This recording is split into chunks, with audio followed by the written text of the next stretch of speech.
So, uh, I went to the 2-day retreat um, to practice Buddhism in Twisp, Washington, with the Clear Mountain Monastery community.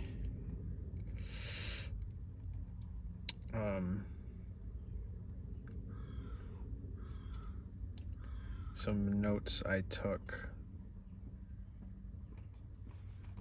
while I was there: appreciation and feeling safety in the form of noble silence, smilance.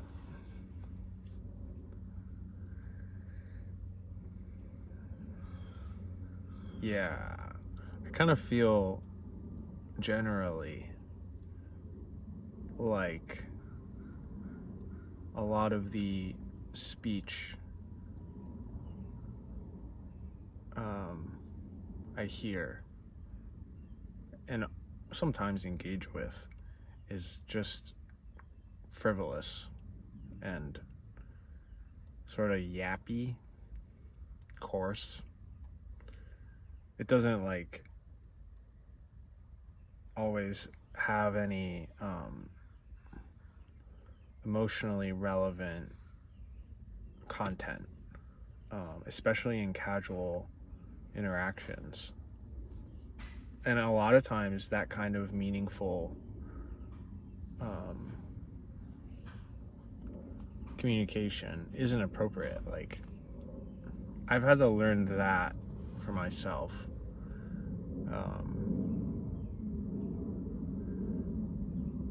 Because I don't know, for me, why else would I communicate unless I'm going for meaningful, emotionally relevant, spiritually relevant, wholesome stuff. And in a monastery, that's the whole point, is that. But in the regular world, that's not everyone is made that sort of agreement, has signed up for that. So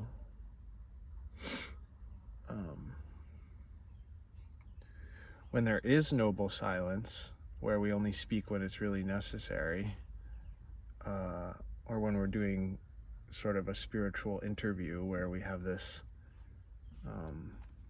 conversation or questions and answer about spiritual topics, about our own practice, about our own suffering, it feels so like a breath of fresh air,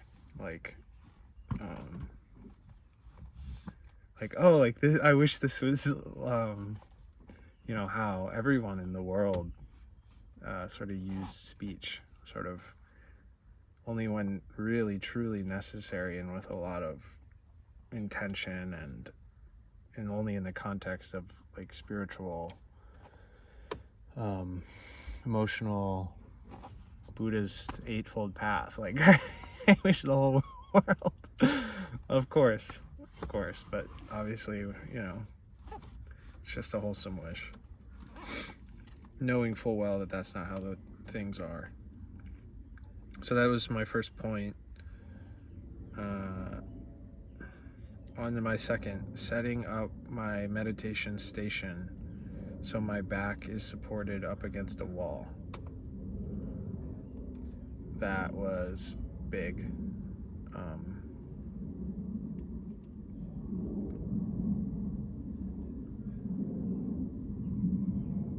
Yeah, I've struggled with posture and feeling comfortable on the cushion as a Westerner with a back which is accustomed to, slouching in chairs. And with, tight hips, and also I am male, so my hips are sort of, relative to female hips, they are tight. Um, yeah. So, but giving myself the option to lean against, to kind of slouch back, really actually fit my biology and felt supportive, and I could relax around that. Um, and then I think offering mangoes and the joy of that. Yeah, so I went to community lunch one day before the retreat, and um, there were boxes of mangoes on the table of offerings for everyone. And I asked the director of community lunch if I could take a whole box, and he was like, yeah, of course, they're there for everyone without condition. So I grabbed a box with the intention of sharing it at this retreat and to consume it as my source of food at the retreat. And I got to the retreat and I cut it up and I offered it, and that was like such a really rewarding experience. Just reflecting on the fact that people there ate the thing I offered, and I knew that it was good. Like when I saw the mangoes, I was very excited because they were so perfectly ripe and colorful, and I sort of jumped at the almost healing power of these random free mangoes.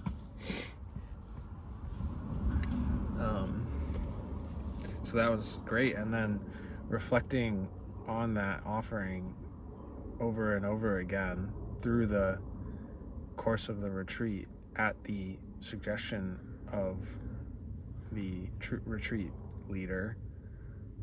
I mean, even also at the sort of natural arising of those thoughts of generosity. You know, it was a joy.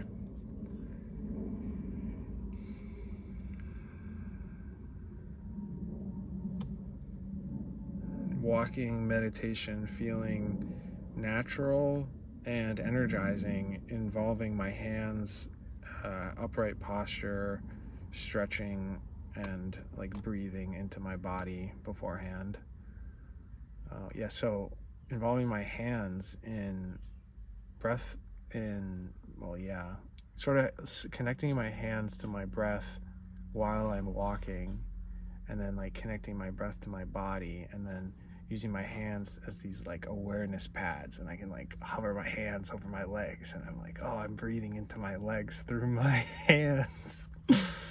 It's like this awareness body practice, which is muy bueno. And then Meichi Panyasiri is one of the retreat leaders, touching on Mitra Samadhi as samadhi outside the context of the path. So we had these group interviews on day one,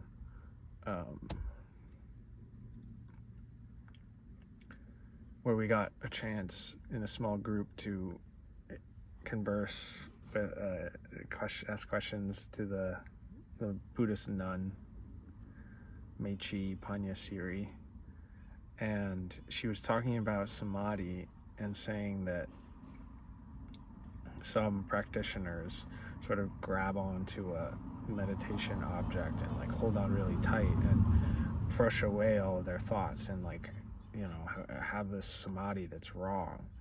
And I was like, what's wrong with that? Aren't we supposed to sort of be free of thought and stick with a particular meditation object and experience the wholesome sort of relief of that continuity of attention and emotional positivity therein? Those are my thoughts. And I was like, where's the Micha? And you know, this, I do see the sort of grabbing onto the object at the expense of thought, but that sounds like ill will, and inherently ill will cannot be in a state of samadhi, because by definition samadhi arises when the hindrances have subsided. So I was like, this only not adding up.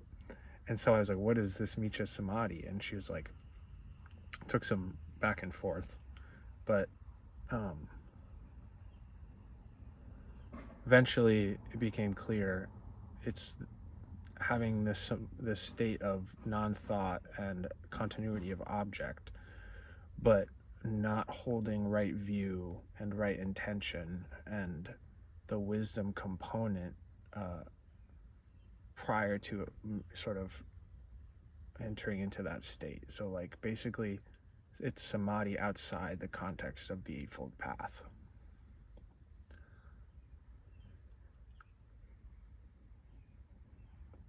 So for example, I'm thinking, I was like, okay, how could that even be? When could I experience that? And I was like, oh, like maybe singing. Like people are into music, I think, for the same reason. It like their thoughts subside and they like enter this state, and then sort of like secular flow state maybe would be an example of this Micha Samadhi, where like, yeah, we've got the flow state, but we don't have the sort of background wisdom informed by wisdom of impermanence, unsatisfactoriness, and non-self in the context of the Four Noble Truths and the Eightfold Path, and sort of incorporating all of that into the system before having samadhi, and then using samadhi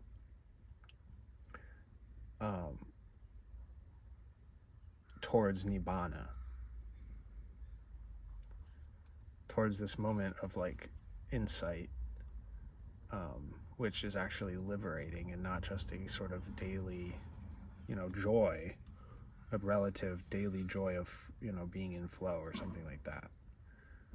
It's this like permanent transformation of insight, of being, I'd say, something like that.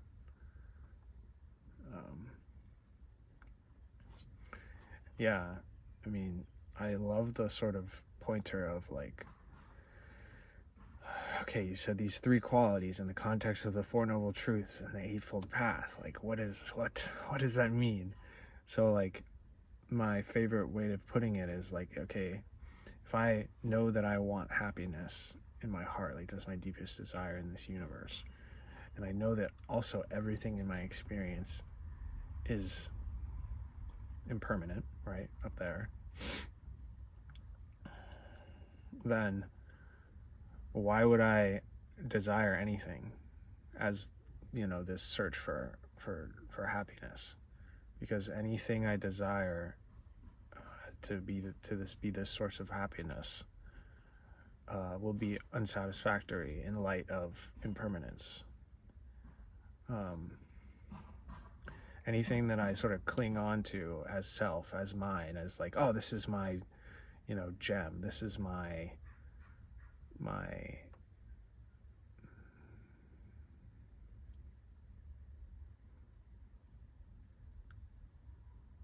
refuge. Anything I cling on to like that, as, making it like a self, I suppose. It's just not gonna work. Like, it's not a sound way to go about it. Because the thing I've clung on to, I will become apart from. So like, all right, well, if everything is like that, where is the refuge?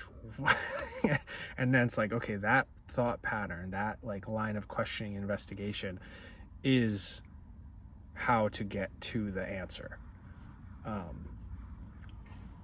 So, and then samadhi comes in at the end of like this sort of very wholesome, concentrated, like mental power, which can be directed towards that line of questioning, and then can result in this, significant shift of insight.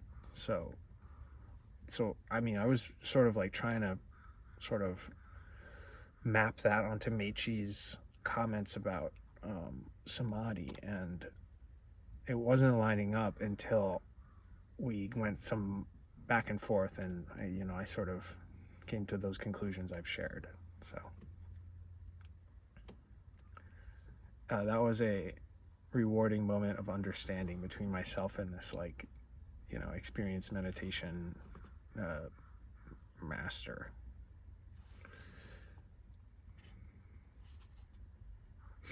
I have practiced longer stretches of noble silence outside of retreat. Yeah, like, why couldn't I just continue practicing noble silence despite the world obviously not understanding that or practicing that itself? I don't know. Fun question. In a way, I do already. Kind of frugal in my speech. I kind of, what's the word, defer my attention a lot of times to my body rather than my sort of sense to communicate. Yeah, something. A lot of time. I mean, a very vague sense, like body over communication. But there is communication in the body inherently, like, so that's sort of how I prioritize that. Like, if I'm putting my attention toward the body in the context of an emotional structure, like, okay, I want to pay attention to my body in the context of right effort and using right mindfulness to come to this positive, wholesome state. Okay, I'm that's happening. I'm putting my attention there, and then when I'm around other people and they're talking to me and I'm doing that, my emotional state has its own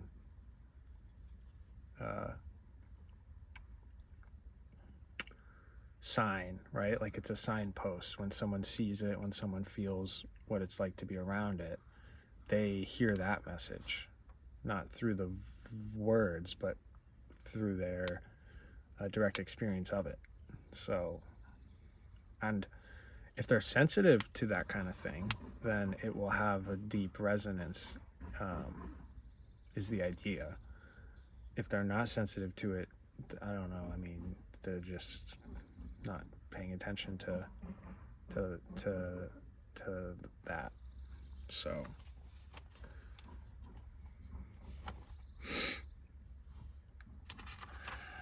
that was day 1 of notes and reflection from the retreat. Day 2, I was able to sit upright, self-supported after simple stretches and sitting against the wall for a bit, then refocusing on relaxing my butt/hips/pelvis with the breath, then breathing to heart and head and belly, also intentionally relaxing legs to avoid knee pain.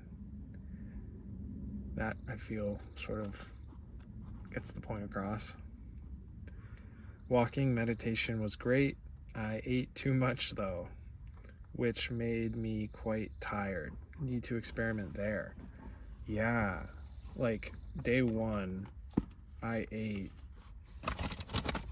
2 mango seeds, big ones, and 2 dense small bowls of food. So like 2 of these of like high nutrient density food. And that was all I had. And eating the 2 seeds and then waiting a little bit and having the 2 bowls, like, I never felt bloated. I never felt uncomfortable.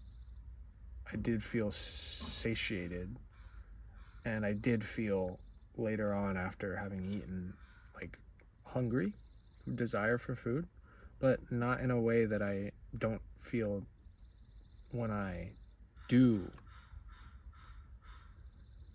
feel bloated and eat too much. So the desire wasn't better or worse, but the bloatedness was definitely better with eating less. And so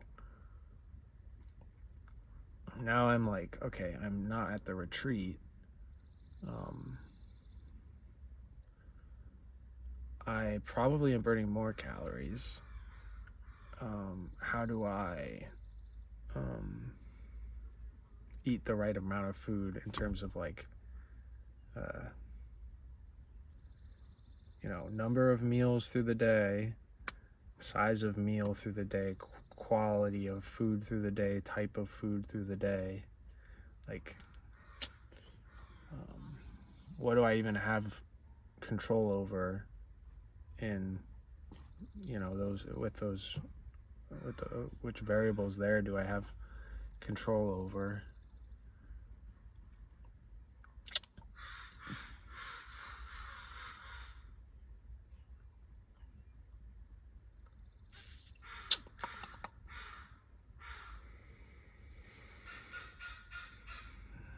Learning. Kinda. Today I just had a big meal. I was like, whatever, I'll just have a bunch of food today. Yesterday I had 4 slices of pizza. That was it. Yeah, so, I mean, that retreat was awesome. Yeah, I'm back in Seattle doing my daily jig. I set up a visit to the Thai Forest Tradition Monastery in Northern California in a few days. So I'll be heading out to go there. All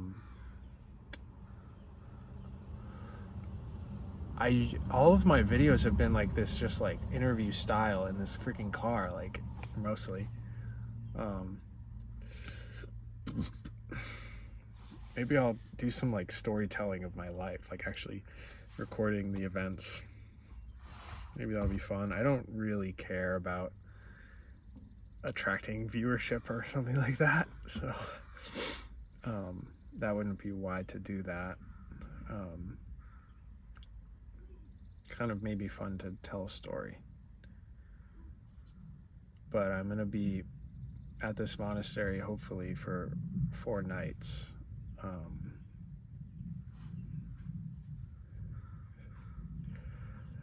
I'm not supposed to text or email or watch TV or something like that. So kind of just be practicing. But I mean, maybe, I don't know if I can do a video. I don't think I'm gonna do a video. I don't care. Hey, comment below if you want a video like that. It is cool, I have a unique lifestyle for sure. Still working towards decreasing my sort of material presence. There's this, maybe you can see, there's like a blue blanket back there I want to get rid of again. I gave away the boots that I had. I had 2 pairs, so now I have the 1 pair that I feel is more appropriate. So yeah, just another update, and I suppose one will come after this next retreat or somewhere reflecting on that. So